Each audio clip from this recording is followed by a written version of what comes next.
আসসালামু আলাইকুম ওয়া রাহমাতুল্লাহ। রাসূল সাল্লাল্লাহু আলাইহি সাল্লামের জামানার প্রতারকের চাইতে আজকের প্রতারকেরা, বর্তমান প্রতারকরা সবচাইতে নিকৃষ্ট। কারণ হাদিস বুখারী।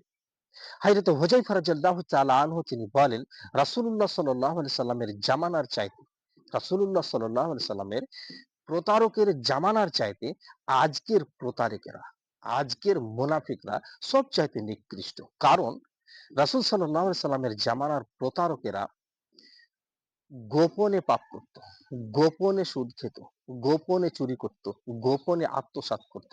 আর বর্তমান যে সমস্ত মোনাফিক রয়েছে, যে সমস্ত ভণ্ড ধার্মিক রয়েছে, যে সমস্ত প্রতারক রয়েছে, তারা প্রকাশ্যে জেনা করে, প্রকাশ্যে সুদ খায়, প্রকাশ্যে মদ খায়, প্রকাশ্যে যাবতীয় অন্যায় কাজ করে।